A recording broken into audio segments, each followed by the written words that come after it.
तो इस वीडियो में हम कवर करने वाले हैं RT, that is Ryle's tube. ठीक है, इसमें ईटी भी है और टीटी भी है।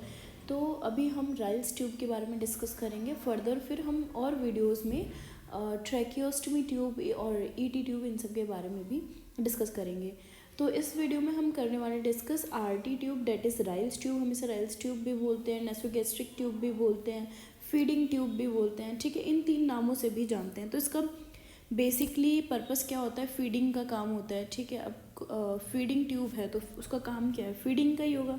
हाँ, इसमें हम बहुत सारे पेशेंट्स होते हैं तो जो कंज्यूम नहीं कर सकते उनमें आरटी डालते हैं, और अगर कोई मेडिसिन होती है तो उसको हम पीस के आरटी से भी देते हैं, मेडिकेशंस भी देते हैं। ठीक है, तो एक वो पर्पस हो गया। उसके बाद इन्वेस्टिगेशन ऑफ गैस्ट्रिक कंटेंट के बारे में अगर हमें देखना है, इन्वेस्टिगेट करना है, तब हम डालते हैं, और गैस्ट्रिक लेवार्ज। ठीक है, तो ये सारे थे पर्पस हमारे राइल्स ट्यूब के। उसके बाद बात करते हैं इंडिकेशन की। इंडिकेशन की अगर बात करूँ तो one patient is unable to take orally, ठीक है, अनकॉन्शियस पेशेंट, और क्लेफ्ट लिप और क्लेफ्ट पैलेट। ठीक है, तो हम कब इसका यूज़ करते हैं राइल्स ट्यूब का?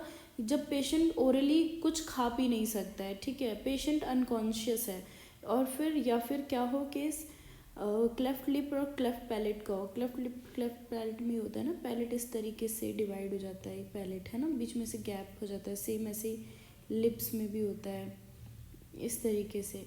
तो मतलब उसे बोलते हैं क्लेफ्ट लिप क्लेफ्ट पैलेट। ये जो होता है चाइल्ड में बहुत कॉमन होता है, देखने को मिलता है, बाय बर्थ भी कंजेनाइटल डिसऑर्डर है ये। तो उसके बाद बात करते हैं कॉन्ट्रा इंडिकेशंस की। तो क्या चीज़ें हमें नहीं करनी चाहिए? ठीक है, किस चीज़ में ये कॉन्ट्रा इंडिकेटेड होता है? टीईएफ यानी कि ट्रेकियोइसोफेगल फिस्टुला के केस में, और गैस्ट्रिक सर्जरी के केस में ये कॉन्ट्रा इंडिकेटेड होता है। तो गैस्ट्रिक सर्जरी तो समझ में आ रहा है, अब हमें नहीं पता कि टीईएफ क्या होता है। तो टीईएफ देखो क्या होता है, मैं बताती हूँ। ये हमारी लाइन जा रही है ट्रैकिया, ठीक है, ये है हमारा ट्रैकिया, और ये है हमारा ईसोफेगस। तो देखो क्या हुआ है, ये वैसे तो ईसोफेगस और ट्रैकिया दोनों इस तरीके से पैरेलल चलने चाहिए थे। ये हो जाता हमारा ईसोफेगस, ये हो जाता हमारा ट्रैकिया। अब हुआ यहाँ पे ये कि जो ट्रैकिया है वो तो पूरी सही जा रही है, ईसोफेगस यहाँ से क्या है, ब्रेक डाउन है। ठीक है, यहाँ पे ये जॉइंट नहीं कर रही है, एक पाउच सा बना हुआ है। ये ईसोफेगस इतना आधा यहाँ से और उसके बाद आधा ऐसे है, तो यहाँ पे ना कोई ओपनिंग नहीं होती है। तो ये जो होता है ये फर्स्ट ग्रेड का टीईएफ है। ठीक है, ऐसे ही ये 4 to 5 टाइप्स के होते हैं टीईएफ। तो किसी किसी में क्या होता है कि ये ट्रैकिया जा रहा है, देखो अब ये तो एक था ट्रैकियो इसोफेगल फिस्टुला में, ये ट्रैकिया से कनेक्ट हो जाएगा। ठीक है, और इसोफेगस इस तरीके से, ये क्या है हमारा ट्रैकिया है, ये क्या है हमारा इसोफेगस, ये क्या है, ये भी इसोफेगस है, क्योंकि बीच में से इसोफेगस क्या हुआ, इससे ब्रेक हो चुका है और कहाँ जॉइंट हो गया, ट्रैकिया से। तो इसी को बोलते हैं ट्रैकियो इसोफेगल फिस्टुला। ठीक है, एबनॉर्मल ओपनिंग होती है। तो ये था हमारा टीईएफ, इसको हम फर्दर नेक्स्ट वीडियो में कभी कवर करेंगे, अभी जस्ट एक रिव्यू दिया था इसका। अब आर्टिकल्स क्या नीड होंगे आर्टिकल्स की? सबसे पहला तो राइल्स ट्यूब फीडिंग करने जा रहे हो तो राइल्स ट्यूब तो इम्पोर्टेंट है ही। ठीक है, राइल्स ट्यूब का जो साइज़ होता है हम वो फ्रेंच में नापते हैं। ठीक है, एक फ्रेंच होता है 0.35 mm या फिर 0.33 mm भी होता है। आप नेट पे देखोगे तो इतना दिया है, बुक्स में इतना दिया है, तो हम अभी बुक्स को कंसीडर करके चल रहे हैं। ठीक है, वैसे तो 0.33 mm होता है अगर आप गूगल पे चेक करोगे तो अडल्ट में 16 to 18 फ्रेंच होता है, चाइल्ड में 12 to 14 और इन्फेंट में 8 to 10 फ्रेंच होता है। तो देखो इसको याद करने की ना एक ट्रिक है, 11 नहीं आएगा और यहाँ पे 15 नहीं आएगा, बाकी के ये तो है ही, और साथ में 8 12 16 प्लस टू कर दो, ये बन जाएगा, ये हो जाएगा इन्फेंट का, ये हो जाएगा चाइल्ड का, और ये हो जाएगा एडल्ट का। इससे याद रख सकते हो 8 12 16 ICA। ठीक है, तो मतलब मुझे अगर कुछ भी याद करना होता है तो मैं तो ऐसे सीरीज़ बना लेती हूँ और फिर उसको याद कर लेती हूँ, फिर ऐसे याद रहेगा। तो ठीक है, अब हमने क्या ले लिया, राइल्स ट्यूब ले लिया, साइजेस भी हमने देख लिए, क्या साइज़ लेने थे क्या नहीं लेने थे, उसके बाद हमने क्या लिया, लोकल एनेस्थेटिक एजेंट लिया। ये बहुत इंपॉर्टेंट है, ठीक है। लुब्रिकेंट जेली जिसको बोलते हैं हम, जो कि होता है 2% ज़ाइलोकेन जेली, ठीक है, लिग्नोकेन जेली भी बोलते हैं। तो अब यहाँ पे एक क्वेश्चन ये पूछते हैं कि आप मतलब कोई और जेली क्यों नहीं यूज़ करते, सिर्फ यही क्यों करते हो। तो इसके पीछे का रीज़न ये है कि अगर मान लो लोग ये कह देते हैं कि पेट्रोलियम जेली भी तो है, वो भी तो एक जेली है, आप उसे भी यूज़ कर सकते हो। तो पेट्रोलियम जेली हम क्यों यूज़ नहीं करते हैं, क्योंकि अगर हमने पेट्रोलियम जेली यूज़ किया तो उसका जो कंपोजिशन है और जो ट्रैकिया में जो म्यूकस प्रेजेंट है उसका जो कंपोजिशन है वो दोनों ही डिफरेंट है, ठीक है। अब ट्रैकिया में कुछ और है प्रेजेंट और लिग्नोकेन का कंपोजिशन कुछ और है, तो उसकी वजह से क्या हो सकता है कि निमोनिया बन सकता है, क्योंकि कंपोजिशन टोटली डिफरेंट है। लेकिन ज़ाइलोकेन जेली जो है उसका कंपोजिशन ट्रैकिया के कंपोजिशन से काफ़ी हद तक सेम मिलता है, इसीलिए जब हम इंसर्ट करेंगे, अब देखो जब आप अब आप बोलोगे कि भाई ट्रैकिया कहाँ से आ गया, जाना तो ईसोफेगस में चाहिए। बिल्कुल सही बात है, ईसोफेगस में जाएगा, बट कई बार ऐसा होता है ना कि ओपनिंग दोनों बहुत नियर है, पास में है, तो ज़रूरी थोड़ी है कि वो फूड पाइप में डायरेक्ट चला जाए हमेशा। 100% चांस हो कि वो इसमें ही जाए, ऐसा नहीं होता। बहुत बार किस में चला जाता है, ट्रैकिया में चला जाता है। तो ट्रैकिया में अगर ये गलती से चला गया तो जो पेट्रोलियम जेली है वो तो यहाँ पे सरफेस पे चिपक जाएगा और उसकी वजह से क्या हो जाएगा, निमोनिया हो जाएगा। ज़ाइलोकेन जो है बिल्कुल उसी तरीके का है, इसीलिए हम इसको लुब्रिकेंट बोलते हैं, ठीक है। अगर ये मान लो ट्रैकिया में गलती से चला भी गया तो कोई दिक्कत वाली बात नहीं है, क्योंकि धीरे धीरे ये बाहर आ ही जाएगा बॉडी से। इसका कंपोजिशन और ट्रैकिया में जो प्रेजेंट है उसका काफ़ी हद तक सेम होता है, जिसकी वजह से हमें कोई ऐसा दिक्कत देखने को नहीं मिलती है। बट इसी वजह से हम कोई ऑयल वॉयल ये सब चीज़ें यूज़ नहीं कर सकते, क्योंकि ज़रूरी नहीं है फूड पाइप में ही ये पाइप जाए, ये ट्यूबिंग जाए, ठीक है। हो सकता है लग गलती से ट्रैकिया में चले जाए और ट्रैकिया में चला गया फिर दिक्कत वाली बात है, तो इसीलिए हम ज़ाइलोकेन जेली का यूज़ करते हैं। तो आई होप ये डाउट तो क्लियर हो गया होगा जेली वाला। तो देखो यहाँ पे ये सेम बात ना वही लिखी हुई है जो मैंने बता दी है। उसके बाद बात करते हैं हम पोजीशन की, तो क्या पोजीशन देंगे। अब यहाँ पे ना 2 पोजीशन देंगे हम यहाँ पे, एक देंगे हम आरटी इंसर्शन के टाइम पे और एक हम देंगे फीडिंग के टाइम पे। तो दोनों टाइम पे ही अलग होगी पोजीशन, ठीक है। आरटी इंसर्शन के टाइम पे हम सिटिंग पोजीशन देंगे, उसमें भी सिटिंग में भी कैसी, हाई फाउलर देंगे, ठीक है। उसके बाद फीडिंग की बात करते हैं, तो फीडिंग में 2 टाइप की फीडिंग होती है, एक है कंटिन्यूस फीडिंग और एक है बोलस फीडिंग। तो कंटिन्यूस फीडिंग और बोलस फीडिंग में भी डिफरेंट पोजीशन है। कंटिन्यूस फीड करवा रहे तो लो फाउलर देना है, और अगर बोलस फीडिंग है तो सेमी फाउलर देना है। तो देखो ये हो गया हमारा लो फाउलर, ठीक है, ये हो गया हमारा सेमी फाउलर और ये हो गया हमारा हाई फाउलर। इस तरीके से डिवाइडेड है। उसके बाद जो आरटी है वो हमें हमेशा अगर आपको कभी भी इंसर्शन करना है तो लेफ्ट नोस्ट्रिल से करना है, ठीक है। इस चीज़ का याद रखना, ये बहुत इंपॉर्टेंट है। क्वेश्चन भी इस पे पूछा गया है कि किस नोस्ट्रिल में डालना है, तो वहाँ पे लेफ्ट और राइट दोनों थे।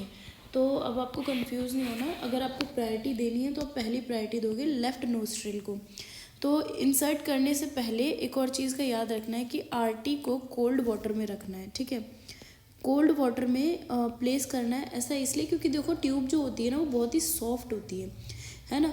वो क्या हो सकती है, कॉइल हो सकती है। तो कॉइल को क्या करता है, प्रिवेंट करता है कौन, कोल्ड वाटर, ठीक है। इसीलिए बोलते हैं कोल्ड वाटर में प्लेस करने के लिए, क्योंकि कॉइलिंग को ये क्या करेगा, प्रिवेंट करेगा, ठीक है, टू प्रिवेंट कॉइलिंग। और कितने टाइम तक के लिए रखना है, 30 मिनट्स के लिए। तो 30 मिनट्स के लिए आपको पहले प्लेस करना है। उसके बाद डायरेक्शन की बात करें तो डायरेक्शन है वो एंटीरियर डाउनवर्ड डायरेक्शन है, ऐसे सर्कुलर मोशन में इंसर्ट करते हुए जाना है। ऐसे नहीं कि सीधे आपने बस कर दिया, पता चले कोई मसल्स कोई लाइनिंग डैमेज कर दो आप, है ना। उसके बाद प्लेसमेंट की बात करें तो प्लेसमेंट देखो कैसे चेक करोगे। अब कंफर्म करने के लिए ना बहुत तरीके हैं कि ये फूड पाइप में ही गया है कि नहीं गया है। ईसोफेगस में नहीं जाएगा तो दिक्कत हो जाएगा। ट्रैकिया, अब ऐसा नहीं है कि आपने ट्यूबिंग प्लेस की और खाना खिला दिया, चेक भी नहीं किया कि भाई वो ट्रैकिया में तो नहीं चला गया है।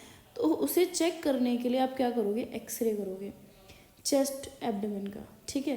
बट आईसीयू में आप देखो बहुत पेशेंट होते हैं, आपके पास इतना टाइम नहीं है, या फिर इमरजेंसी की बात कर लो, इतना टाइम नहीं है कि आप सबका एक्सरे लेते बैठो, इतना टाइम नहीं है। वार्ड्स में आप कर सकते हो, बट फिर भी ये एक तरीका है करने का, बट ज़्यादा यूज़ नहीं होता है एक्सरे। ठीक है, तो उस केस में क्या करते हैं डॉक्टर लोग, अस्कल्टेशन करते हैं। ठीक है, अस्कल्टेशन करेंगे, पता चल जाएगा कि स्टमक में है कि नहीं है। एयर बबल चेक करना है, अगर एयर बबल प्रेजेंट है इसका मतलब कहाँ है, ट्रैकिया में चला गया भाई ट्यूब, उसे वापस से निकालो और वापस से रीइंसर्ट करो।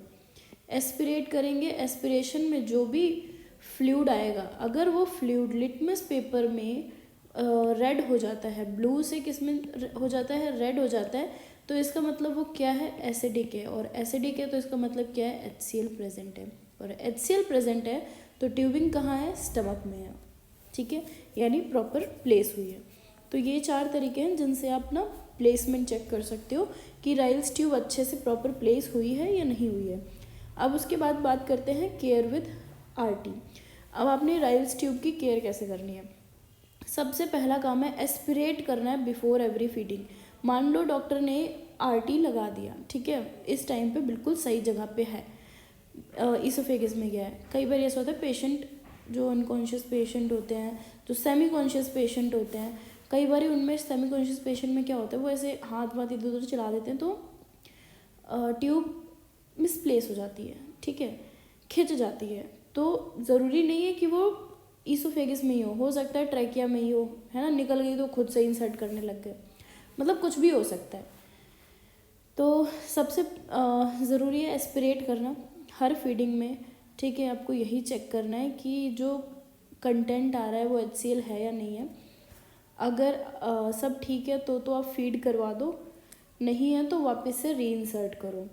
तो रेजिडुअल वॉल्यूम 100 ml अगर आता है तो नॉर्मल है, तो उस कंडीशन में क्या करना है, रेजिडुअल वॉल्यूम वही आपका HCl जो आएगा 100 ml तक अगर वो आपको देखने को मिलता है तो नॉर्मल है। Push back in normal condition. ठीक है, तो नॉर्मल कंडीशन में आप क्या करोगे, सो पुश बैक भी कर दोगे क्योंकि उसे वेस्ट नहीं करना है। ठीक है, बॉडी इतनी मेहनत से बना रही है, उसको आप निकाल के खाली कर रहे हो। खाली भी किया जाता है बट वो किसी और केस में, अभी नॉर्मल कंडीशन में अगर आप करोगे तो फिर और दिक्कत देखने को मिलेगी। और रिमूव करना है in case of nausea and vomiting. कई बार ये होता है पेशेंट के RT पड़ा है और वो बोलता है कि मेरे को तो नोजिया वॉमिटिंग हो रहा है, मतलब मेरे को उल्टी सा फील हो रहा है, या फिर पेशेंट कहता है मेरे को उल्टी आने वाली। तो उस केस में ट्यूबिंग देखो मिसप्लेस होगी और काफ़ी मैसी भी हो जाएगा। तो उस केस में आपको क्या करना है कि अगर पेशेंट को ऐसा फील होता है तो भाई आपको लेना है और उसको रिमूव कर देना है फ्लूइड को। ठीक है, जब आप रिमूव कर दोगे तो नोजिया वॉमिटिंग ख़त्म, क्योंकि फ्लूइड है ही नहीं अब स्टमक में, तो उसे नोजिया कहाँ से ही होगा, सॉरी वॉमिटिंग कहाँ से होगी, है ना, तो उसे नोजिया फील होना भी बंद हो जाएगा। उसके बाद 30 to 50 ml वाटर से फ्लश करना है आफ्टर एवरी फीडिंग। ठीक है, पेशेंट को आपने फीड दे दिया, मिल्क था या फिर दवाई भी थी, कुछ भी था, तो क्या है वो ट्यूब क्या हो जाएगी, अगर आप फ्लश नहीं करोगे तो वो गंदी होती जाएगी, है ना। मिल्क में मिल्क जब आप दे देते हो तो ये ट्यूब है फॉर एग्जांपल, आधी तो इसोफेगस के अंदर है आधी बाहर है इतनी, तो यहाँ पे फिर मिल्क कैसे रहेगा, तो धीरे धीरे क्या होगा, इकट्ठा होने लगेगा इसकी साइड में। एक टाइम ऐसा होगा कि यहाँ पे ब्लॉकेज क्रिएट कर देगा, तो बहुत गंदा भी होता है देखो। और क्या बोलते हैं, फिर पेशेंट को ये तकलीफ होगी क्योंकि आप बार बार RT ही चेंज करते रह जाओगे। तो उस केस में आपको क्या करना है, 30 to 50 ml वाटर तो हमेशा फ्लश करना है। ठीक है, medication given before 30 minute of feeding. तो मेडिकेशन आपको ना यूजुअली देखो इसे भी कोई फॉलो नहीं करता है हॉस्पिटल्स में, मैंने भी ये चीज़ें देखी हैं, पर आप क्या करते हैं, इन केस ऑफ सफदरजंग का बता रही हूँ मैं, तो सफदरजंग में तो यही करते हैं कि भाई दवाई और खाना दोनों मिक्स करके पेशेंट के पेट में ये करते हैं। ठीक है, तो उस आपको मतलब वो चीज़ इमरजेंसी में फॉलो नहीं हो पाती है, बट आपको करनी है नॉर्मल वार्ड्स में कि देखो भाई 30 मिनट आपको पहले दवाई देनी है। और इवन ICU वगैरह में भी ना तो भी इस चीज़ को फॉलो करो, क्योंकि यही प्रॉपर तरीका है देने का, ना कि खाने के साथ मिला के देने का। तो आपको मेडिकेशन 30 मिनट्स पहले देनी है खाने से। ठीक है, खाना इन द सेंस जो आप फीड करवा रहे हो through RT। Never mix it with milk, कभी भी उसे मिल्क के साथ मिक्स मत करो। ठीक है, तो ये था हमारा राइल्स ट्यूब फीडिंग जो हमने पूरा कवर कर लिया है इसमें। बाकी का आगे हम पढ़ेंगे ट्रैकियोस्टमी ट्यूब और ET ट्यूब। ठीक है, नेक्स्ट वीडियो में हम इसको कवर करेंगे। तो आई होप आपको ये वीडियो इन्फॉर्मेटिव लगी होगी, समझ में आया होगा जो भी मैंने पढ़ाया है। इन केस आपको इस वीडियो से रिलेटेड कुछ भी डाउट होता है, you can ask freely any time, ठीक है। जब भी मेरे को टाइम मिलेगा मैं कमेंट्स देखूंगी और रिप्लाई करने की पूरी कोशिश करूंगी। तो मिलते हैं नेक्स्ट वीडियो में, तब तक के लिए बाय बाय।